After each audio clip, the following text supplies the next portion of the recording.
avait Marlène qui en pouvait plus sur cette musique. Elle était en train de swinger sur le plateau. Elle nous a fait un bordel pas possible. Alors, juste, William, est-ce que tu peux dire en 10 secondes ce qu'est Make Sense avant qu'on prenne l'appel téléphonique avec notre chère Léa? 10 secondes, je t'en prendrai 2. Make Sense, en fait, c'est venir en aide aux gens qui aident d'autres personnes, en fait. Wow. C'est aider les gens qui aident les gens. C'est faire en sorte que n'importe qui... aide les gens. Voilà, n'importe qui a envie d'aider des gens qui eux-mêmes aident les gens. Wow. C'est un peu dans l'esprit de We Do Good aussi, les patates. On est synchro ce soir, on est bien. Qu'est-ce qu'on est? Ouais, c'est beau. Une belle harmonie. Ouais, il y a de bonnes ondes dans ce quartier. Bon, on va appeler Léa, on va découvrir ce personnage. Allô Léa? Oui, bonjour. Ah, bonjour. Alors, je suis pas seule derrière mon micro. Je suis en compagnie de William, comme je te disais, de Make Sense. Salut Léa. Voilà, Corinne et Marion qui représentent l'épopée patatoïde et Marlène de We Do Good. Coucou. Tu es où, Léa? Alors là, moi, je suis chez moi à Paris, en train de préparer ma crémaillère. Oh, trop bien. On est invité ou pas? On peut venir en patatouille? Avec grande joie. On va mettre le studio dans ton appartement. Ça va, de Nantes, il y a 2 heures de train, ça peut le faire. J'aurais adoré t'appeler en direct des Philippines, mais bon, j'adore t'appeler en direct de ta crémaillère. J'imagine que tes invités sont pas arrivés. Est-ce que tu peux te présenter auprès de nos auditeurs? Oui, bien sûr. Alors, du coup, je m'appelle Léa. Ça fait 2 ans que j'ai rejoint Make Sense, donc cette organisation qui aide les entrepreneurs sociaux à développer leur impact. Et je rentre depuis à peu près 2 mois des Philippines, où j'ai développé en fait la communauté de bénévoles Make Sense en Asie du Sud-Est. D'accord. Et maintenant, je travaille pour l'incubateur de Make Sense. Wow.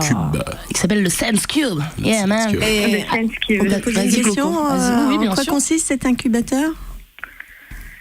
Pardon? Qu'est-ce qui fait cet incubateur plus précisément? Alors en fait, l'incubateur, c'est un programme d'accélération de start-up sociales, bien sûr, donc qui vise à avoir un impact social ou environnemental et qui utilise par exemple le digital ou les nouvelles technologies pour développer leur impact.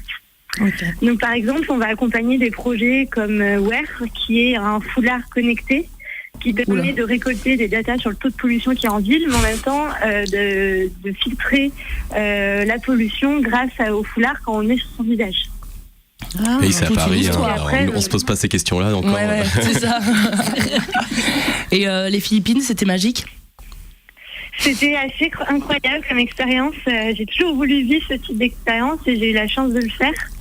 Et du coup, c'était génial parce que en fait, l'entrepreneuriat social se développe énormément en Asie. Et il y a une grosse volonté des organisations aussi sur place d'utiliser l'entrepreneuriat social pour lutter contre la pauvreté. Donc Make Sense a vraiment trouvé sa place là-bas et on a réussi à vraiment créer une communauté de volontaires, pas seulement aux Philippines, mais aussi au Vietnam, au Cambodge, au Népal. Même en Afghanistan, donc c'était assez incroyable. Si vous avez besoin d'un reporter, moi je suis motivée. Vous payez juste le billet d'avion. Bah écoute, on a un community développeur qui part en janvier, donc tu peux partir avec lui. Ok. Mais Léa, face à ce succès phénoménal de Make Sense que j'ai connu à la création il n'y a pas si longtemps, en 2010, qu'est-ce qui explique, quel est le secret de Make Sense pour fédérer et créer de telles communautés internationales?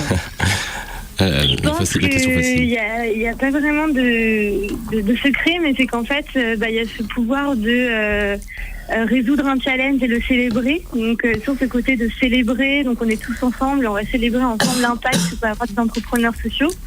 Et le fait qu'on apprend constamment chez Make Sense, en fait.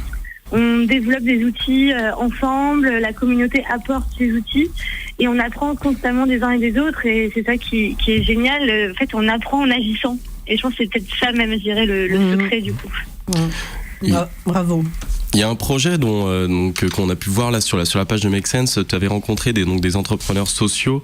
Là, c'était hier ou avant-hier, qui avaient comme projet en fait de pouvoir donner la possibilité à des personnes qui n'ont pas l'électricité chez soi d'avoir de la lumière, si je me trompe pas. Ouais. Est-ce que tu pourrais nous en parler un petit peu? Alors, Litter of Light, en fait, c'est une organisation qui est née aux Philippines. Et en fait, il crée des lumières solaires dans des bouteilles en plastique pour donner accès à la lumière aux personnes qui ne sont pas électrifiées, donc principalement dans des villes. Donc le projet a commencé à Manille. Et en fait, c'est très bien développé en Asie. Donc, ils ont différents types de projets. Ça va être des projets autant de lumière dans les rues, accéder à la lumière dans sa maison, parce qu'en fait, vu que c'est que des toits en tôle, c'est hyper sombre dans les maisons. Donc, ils arrivent à ramener la lumière grâce au soleil. Et c'est des lumières, des lampes en bouteille qui coûtent moins d'€1. Et c'est des gens qui sont, en fait, on forme les communautés à les faire eux-mêmes, et comme ça, ils sont vraiment indépendants. Et le projet s'est très bien développé en Asie, en Amérique latine, et là, actuellement, ils cherchent à se développer aussi en Afrique. Et du coup, nous, on veut vraiment créer un lien avec eux, parce que on croit énormément à ce projet. Ils ont aussi ce côté d'apprentissage, que les communautés se développent aussi en apprenant des nouveaux outils, qui deviennent un peu ingénieurs de leur bidonville. Donc voilà, à partir de janvier, on va essayer de créer une mobilisation dans les pays où sont Make Sense pour aider Litter of Light aussi à résoudre leurs challenges. Okay. Wow. On est tous bouche bée, genre bon.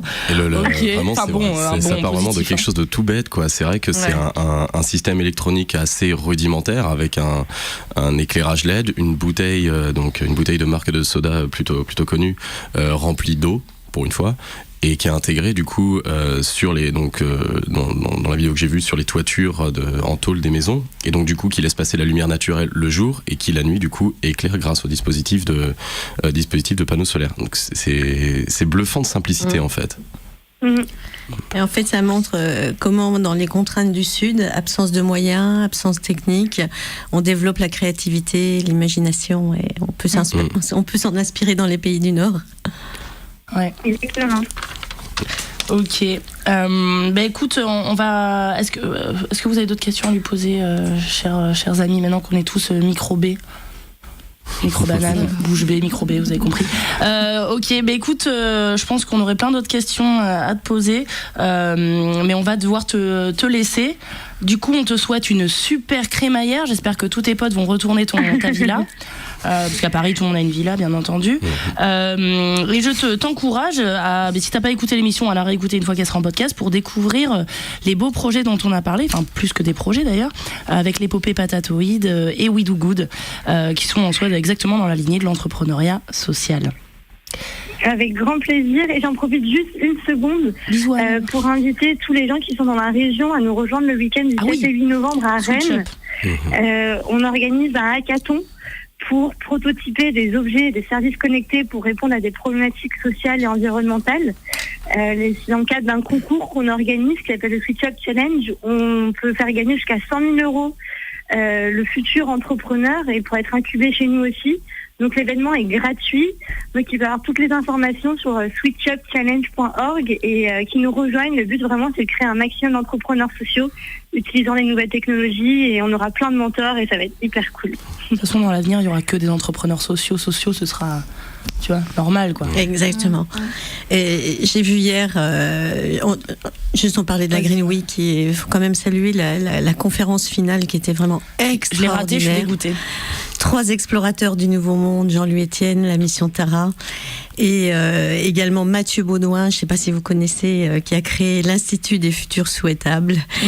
Et il appelle tous ces social entrepreneurs différents des conspirateurs positifs.